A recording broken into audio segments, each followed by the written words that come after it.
Hello friends, आप सभी लोगों का हमारे एक नए वीडियो में स्वागत है। फ्रेंड्स, इस वीडियो में हम ओटी टेक्नीशियन का क्वेश्चन पेपर सॉल्व करेंगे और ये क्वेश्चन पेपर इतना इम्पोर्टेंट है आपके एग्ज़ाम के पर्पज़ से कि पूछो ही ना।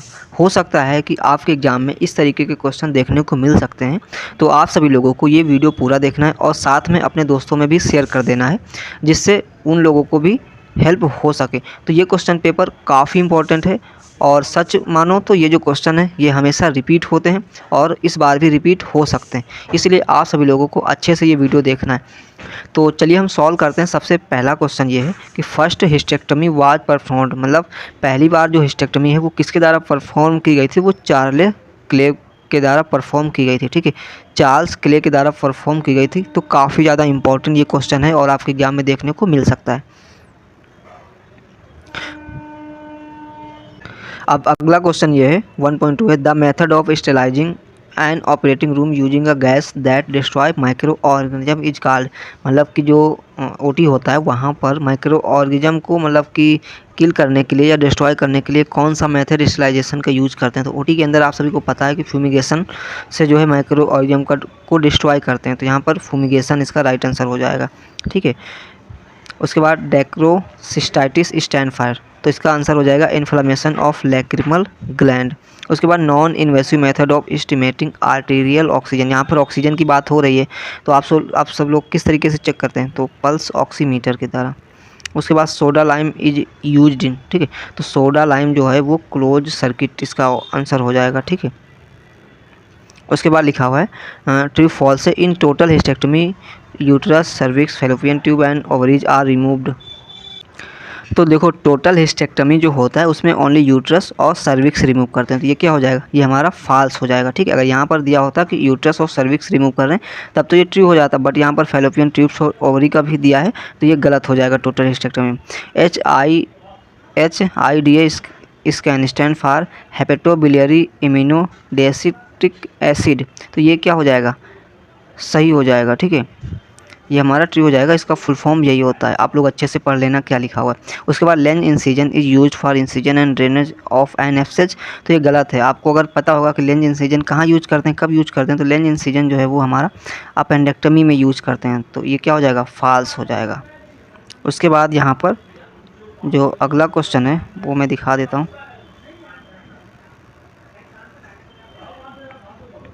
सब ड्यूरल haematoma usually appears concave towards the brain, तो ये भी क्या हो जाएगा? ट्रू हो जाएगा। उसके बाद ureteroscopy use to treat stone located in ureter and kidney, बिल्कुल यूरेट्रोस्कोपी जो होता है वो यूरेटर और किडनी में अगर स्टोन होता है तो उसे ट्रीट करने के लिए करते हैं। ठीक है, उसके बाद होता है epidural haematoma usually appear in shape, तो एपिड्यूरल हेमाटोमा अगर दिया गया है तो किस शेप का हो जाएगा? तो इसका जो राइट आंसर हो जाएगा वो हो जाएगा बाई कॉन्वेक्स। ठीक है, तो यहाँ पर बाई कॉन्वेक्स आप सभी को लिखना है। उसके बाद लिखा हुआ is use to cut a bones and limbs, तो यहाँ पर क्या हो जाएगा? Bone cutter. आप सभी को जो आंसर लिखना है बोन कटर, तो बोन कटर से जो है बोन्स और लिम्स को कट करते हैं। ठीक है, तो यहाँ पर ये उसके बाद is use to retract the abdominal wall during LSCS, तो LSCS के दौरान कौन सा रिट्रैक्टर यूज करते हैं? तो वो डोयंस रिट्रैक्टर यूज करते हैं। उसके बाद PUD stand for, PUD stand का फार्मूला होता है पेप्टिक अल्सर डिजीज। ठीक है, अगर आ जाता है PUD स्टैंड फॉर तो पेप्टिक अल्सर डिजीज आप सभी को लिखना होगा। उसके बाद क्रेनियोटमी। ठीक है, क्रेनियोटमी मीन्स क्या हो जाएगा? क्रेनियोटमी मीन्स हो जाएगा surgical opening of the skull. ठीक है, तो क्या लिखना है? Surgical opening of the skull. ठीक है, इतना आप सभी को लिखना है, तो इसका जो राइट आंसर हो जाएगा surgical opening of the skull. ठीक है, तो ये हो गए। अब देखो, अब हम क्या देखेंगे यहाँ पर? शॉर्ट क्वेश्चन में EDH है, एपिड्यूरल हेमाटोमा, जिसका आपको डायग्राम बनाना है और डिस्क्राइब करना है। इंसिजन एंड ड्रेनेज, जिसके बारे में आपको लिखना है।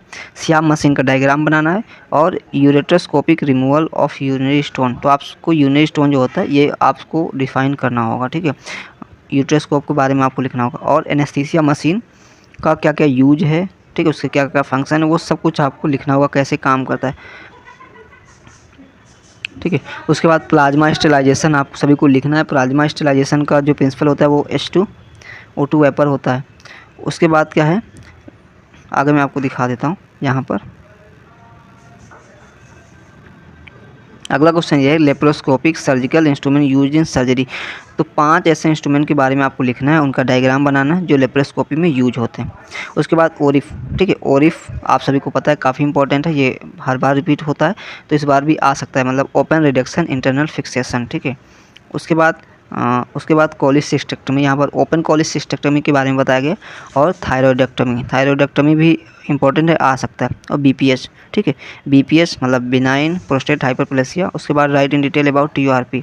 तो बीपीएच की जो सर्जरी होती है वो टीआरपी होती है, तो टीआरपी के बारे में ट्रांसयूरेथ्रल, ठीक है, तो ये आप सभी को लिखना होगा। उसके बाद how do you understand hysterectomy. तो यहाँ पर क्या आप सभी को हिस्टेक्टमी के बारे में लिखना है, ठीक है।